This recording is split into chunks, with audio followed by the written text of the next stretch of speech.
Kazuchika Okada and his New Japan contract ends January 31st. And there's a lot of rumblings about where he could end up. A lot of them being WWE. Potentially. Come on, Hunter. You drop the ball with Ospreay. You drop the ball with Jay White.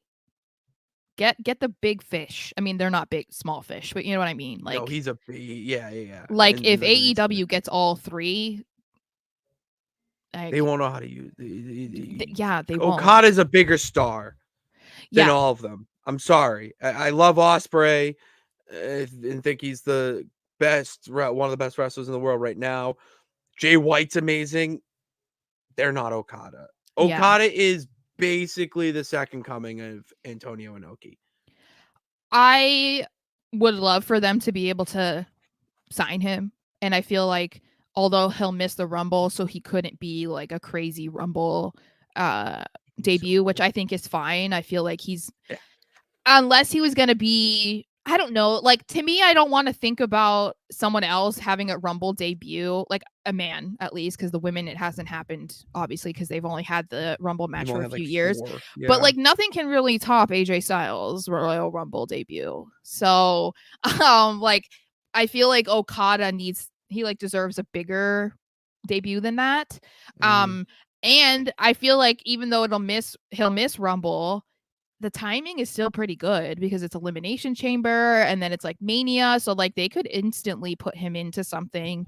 And we assume that AJ Styles is not going to win the title at Royal Rumble. We assume Roman is going to retain. So if they want to have AJ Styles versus Okada, there you go. That's Mania right there. Like, and it's after the Rumble. So you don't have to worry about anything, working out any details to make sure it happens. No, you can make it happen if he's on SmackDown. I can't stop smiling. I can't, because like the first time I ever saw Okada or was introduced to him was, I'm pretty sure it was Wrestle Kingdom 11 when he fought Omega for the first time of their trilogy, and it was my first experience of another promotion outside of WWE since TNA. And by God, the moves that they were doing to each other, the knees, the strikes, everything was so intense. I fell in love with it. And the star that he's rose to be in New Japan, it would be like bringing in a John Cena type of guy into WWE right now, but with a like Japanese style background, which we all know is the most brutal style, and the fantasy matchups you can make of it, and not just have them be fantasy matches, fantasy storylines, feuds. There's so many avenues that he can go down, and why not have them culminate, or one of them at least culminate at the one event he's wanted to wrestle at for his entire career, which Triple H knows that very well. There's no bigger event in WWE, or actually in all of wrestling, honestly. I'm more confident of Okada signing with WWE than I was Ospreay. Yeah, I think the biggest hesitation, I think, with Ospreay was he had made it well known he didn't want to live in America.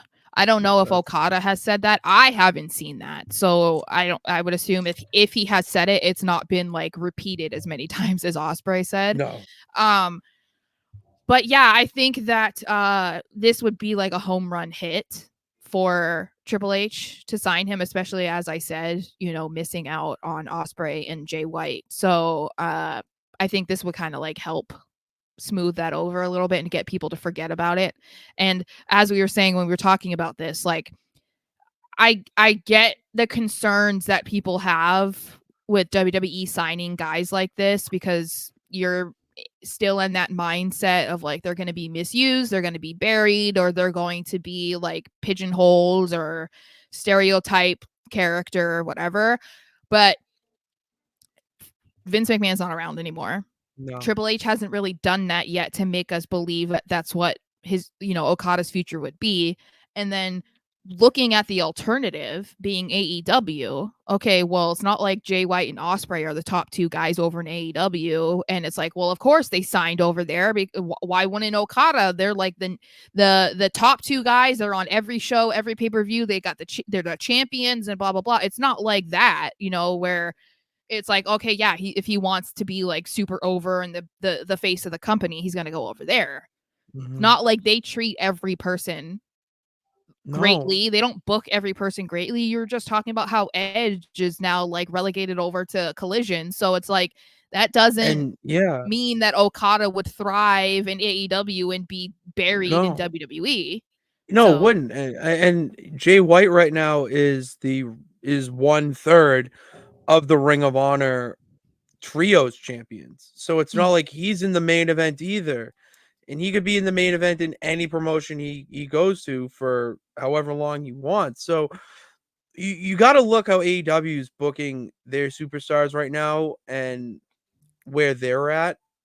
WWE is in need of a guy like Okada to really hit home that they're the number one wrestling promotion in the world, honestly. And the opportunities that Okada could get that he would not get in AEW. There's far more of them than there are in AEW. I think it would also kind of be like the stamp of proving that they're going in a new direction, like that this really is a new era in WWE, because I think there are some people who still feel like it's the same old, like this is that. And Mhm, there are certain things I've voiced my concerns, like we were talking about LA Knight and stuff. So there are certain things where I'm like, okay, it's the same old WWE.